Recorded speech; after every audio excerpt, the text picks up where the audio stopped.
Abushamfo and this journalist Kakrakapa Nana Jantwa Aquana Ocaso Sigan na yene there. The obey decided I didn't see you. Our year Jumade demand this Amanyuko in 2023 election before the 2024 elections. Guyana fellow was a son why yet Jumafon at the Tiana Mangana because of say Wakobo de Uro at the Amanyukua. To be honest, we are very incompetent and very corrupt.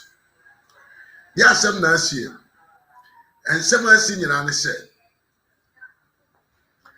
IGP a friend Christian no who say friend is saying, why ya Juma, I'm a brass who say, I was say, Enka, Onko Jina home, your friend a pension. Nanka Yeni Bafu from Anemra, Nanka Omra, na Omeye IGP for the Ghana Police, which is the Ghana Inspector General of Police. Now, the yet to say, John Mahama say o man enko BM because John Mahama say papa na bo Juma. Juma wa yeso ani efata ese enti sa na tie dia on man enko pension na mom no be man na ya Juma ewo sabio police Inspector General no ha. Na asem we ebeto abontre no. And this journalist I friend Nana Jantwa our year Juma Ewo Inshira FM about bonting Edin Sembina Betudra actually how disappointed according to him warrior and I'm saying I see or here Juma Nana IGP to donu se nokohu se bokohu oba ya waye enso ni ketekete kura enti odwene ho nti ase di nti a John Mahama sabio what decided say sa papa na wa mbo ne ho modere kura no ne bra so onko fie na stella no opese on force no enfantra Ghana mine so said the IGP of the Ghana Police according to him Osi oye IGP or the most useless IGP. Na Nana Jantwa no oyare pa na nkrofona no ye campaign mo no onim mo musuli o mo banyana. I come once much dada. Now I don't want to be personal. Yen konko tie nsema and this journalist. E dey abeto about ne kwan afa so adidi Mahama tem. Ye ba ne ato Yera John Dramani Mahama. Why are dear Biama? My disappointed in him. This morning, my ferry pa menyewu. If you say Yera John Mahama, I dear Bia. Men susu se e was or yes, but why? Na Nakacho say o mine yesum Ghana, yensum unipa. On say ye mubi asebi ohwa ye ka onti ase but they are not menka because me pesa woti ase eya meka na me de ato for dachi enti se ade ne moa Ghana meba be ka kire wo se emoa Ghana he o support NDC o pejo Mahama asema emfa me ho. Because President John Dramani Mahama is president of Ghana. President John Mahama disappointed me. Say, but enye because enunti na yemu bi ka say third term now masha say amu pushing na John Mahama yema ne third term no yemu bi ka say there be because amanyo phone sua de. In Shiraya fan. And none of them were President John Dramani Mahama. Me is so disappointed. So disappointed. Me say be am pen na jan to asem. But me pesa obepe ma asem. Me pesa obepe ma asem. Odi ati asem na make no say yo say nyo odi tie dache asem na make ne ne no obedi matem ne emfa because me adi atem say emfa me ho de obeka bia no mahuri atra de obeka bia no enkame me adi atem na timi adi atem kumi anka mpi before ne di kan kumi enti wo adi atem no eye nkwada asem ma me Yera jo Mahama o ma tumi akọ utrim o ma utrim ayewde Yera jo Mahama o ma tumi akọ utrim o ma tumi no Ghana for kase waya ade no tumi ne ye wura utrim. President, I am disappointed in you. I am so disappointed. Me timer ye dampari free hono. Time ye dampari free hono. Aye de IGP yo honu baye. Ena ye mu bi ka say na papai or call retirement. But nya nwanwa because minim say no mu pese papa no ne retirement mu no omo mani 2 years na minim. Enuntina because dampari the 60 years. And intina ni emu bi kase yoni enche no call retirement and this if only be didi attempt say or call retirement you be you for ema make ka say unim dia woka because me say edruwa omo be fetire ama John Mahama president as I extended me 2 years. I told an NDC guy I know didi matem say yera IGP yo hunu no. The reason ne pan ne say onim so or retirement by ya shane boss say be extending no. Ene esi hwe ye kan sem bi obi awon hye dan tiase. Na ede nkoa ne e pa che say IGP wey e baaye. IGP baaye crime akosoro crime IGP wey obaye.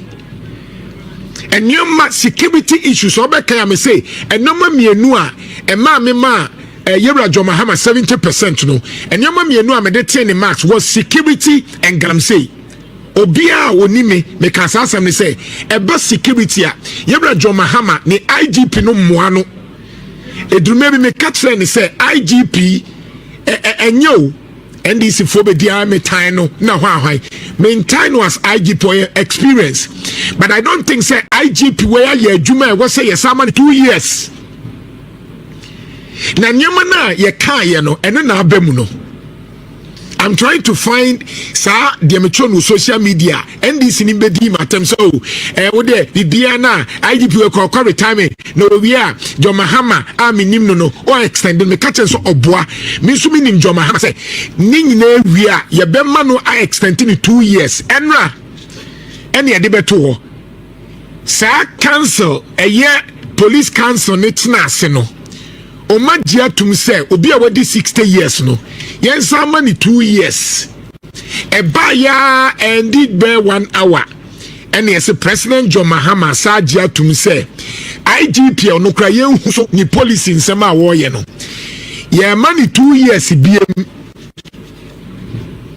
na wa wutie mi politicians ma catch say and until they say Mwe na mo sori anopa mo kase ena John Mahama na peti ye ma na third time no ye mubu gina say politicians omu ye the same omu nsesa na enipa etwa mu ho ahia no ema sabi omu ye nyoma bi a sabi asenyansa nim sa nyoma ni bi na ka che na akufo ado a mumu bi didi atem at that time ade ka che mo say mu amatwa free na akufo ado ho mu hweye na papa yi mu be ma na nim agu ase mu nka no kran mu anka ene the same thing na mehu because African politicians omu ye power drunk na Yera John Mahama tie enkofu atwa ho ahia de omu be kamfo because omu bi epebi adi ye mu bi maka kirew me ka kire MPP for say abane sesa na na janto me ye adwuma e common de me once me da so ye madwuma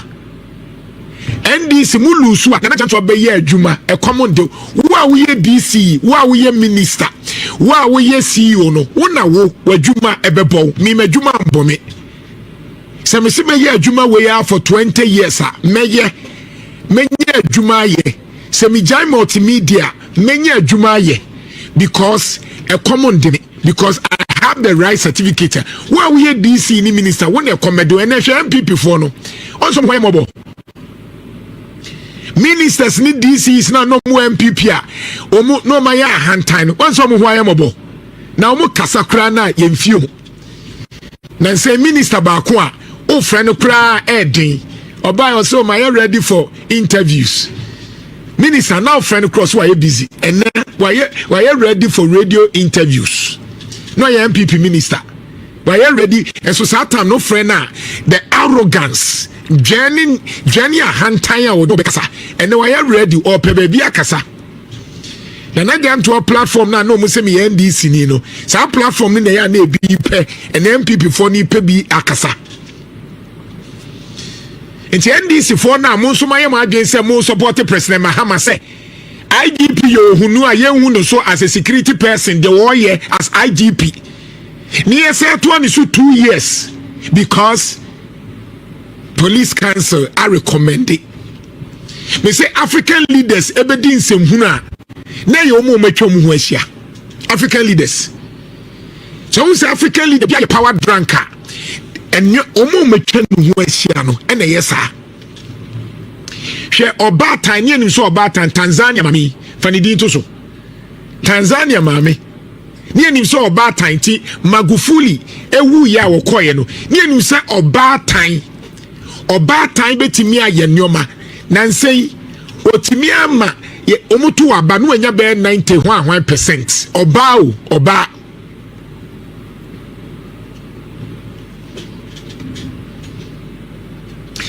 January 7 metro bibi wa ha say yema IGP ene da so no yema IGP eye dampare nto aso because na Ghana fo anije but na police force dampare e npa bonini papa ni free wanyoma bebre asia dampare time na police fo nyina kwam Ashanti region ena make dampare yi omu nyina free kwanim bibia nsi IGP yo hunu by na ye nyanko fo bugoshiri e de white handkerchief police fo there were no order and I knew say papa no ontimi control police fo because of selfish interest. Go and check the murder cases under IGP. The insecurity upa check it the insecurity issues onukra dampare IGP no nyame nko a bokishu nka omponichuo ne car so check it. Let's be careful. President John Mahama NDC for no mpe wasam do make catch yourself. Oh why BBNC una wo to me. But ye ha ye mu bi enkrofo tie yen. Ye mu bi enkrofo tie yen. Enkrofo tie yen no mutu abama o. MPP for ni nya problem nyina because omusu se na wo kra wa bribe me. Enso minimo minhia wo da. Enso ni ese wa bribe me. Ye jina mu kan no krese de be ankofo be hu se wo ye ni papa amania me hu wo Ashanti region because you say me NDC ni na wo na bribe me wan so onfa sika once the crown bre me da I don't know you IGP ade na waye no I am disappointed but me can way out for the record. Me expect to so obesisa because minim say nipa na atwa ho ahia ne se de why ade onya ade and I'm saying this and na the 26th November me say IGP 2 years na why force wa mak de ne asa extending no it will haunt you 2028 ube we need here NDC for be we need here but sanyo man kitinkiti we na ahya ase etete vote so na nekufo do sha ase ni eka no mfi 2020 city ni sha ase ehwaye no na obvious sisa o sha ase ye Ghana for bo baso yera jo Mahama nkofo atwa ho asia ndo metimi akamfo o ba ye mu bia yankopon asoma ye se ye me Ghana adwuma no me se na no pei IGP ade na waye no wama mani awu I am disappointed, respectfully, as a president. I am disappointed in you. And yafe ebufu ema eyehi na de eyehi ne se wo ka asem kire amanyoni na oye de wo pa. Wa na obeka wasem wo ba afoforo wa na obeka fa letters ne beto. Yere jo Mahama wa na obeka wasem say sa obi awie public service na ye extend no we twam. In Shiraya Wona do krata ba you enyam ya. Oba ya na wo ye nhwehwe animu e ma nipa hu se wasa kira no. Hey, obeye ni say dia is too early. Enkofo be kanfo aye kanfo o. The way ade ne beka. Fasala tene to no obi amakin kan bi do kai. Let's be careful. Until the be catch your way opinion the be asori anopa no kan 1 Kings 22. Ahab I did for bear 400 obi ase won kontokwa. He said about JM is our hope. JM is our hope. JM is our hope. Hey, you better say because Ghana for ye nyatwom. Ghana for ye betimi aka no kre ne pa kire no. Yesua. Ena nkofo atwa ho asia no obi aba nso obi abesere. Emre bi me ne ba umia yewra ba umia di nkomo. Asema de wo se be kire no. Ba fancy efiri ho no obepɛ ma asem. O se nana what me aka no kre na me pese meti ba mente yemu bi ye de ye kra bo afode ama Ghana o ena se say no de obetimi aye ya ne se obebu yen ana obeku yen de aka bia no enye ye hu biem. Yeah, project the letter quickly please.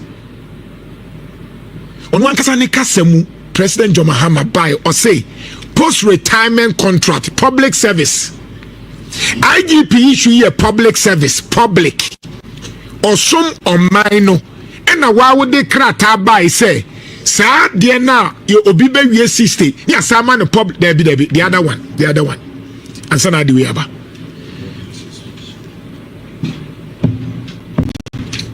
Ubejai. And your boy and say, share, you're a Mahama. You're a Mahama. Yedi esusu se wasachira emane nye te se utrimu ye wode because ye ma utrimu nye wode bekenkai 2nd April 2025 bra Facebook na bekenkai bi 2nd April 2025 yera Callistus Mahama secretary to the president and a trust akrata no 2nd April or say suspension of the grant of contract appointments. Or say the grant of post-retirement contract appointment to retired public service staff has been suspended with immediate effect. 2. Consequently, all requests for such appointment will no longer be considered. 3. Kindly take note of this directive and ensure strict compliance. Mamin kindly twin chiro. Yera John Mahama enam ni secretary so catch yen Ghana for say obi asom public service, police, CEOs, eye aban ejuma. Na wedi 60 years no. Na yes extend this start 2 years ka ho no.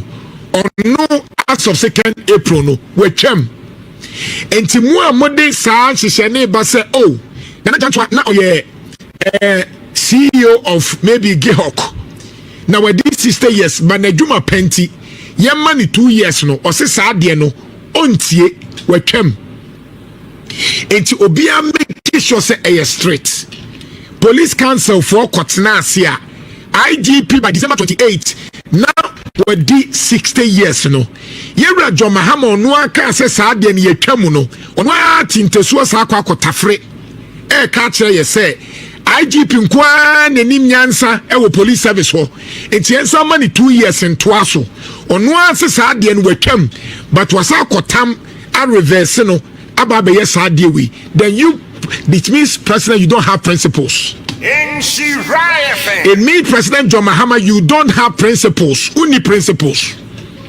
You don't have principles.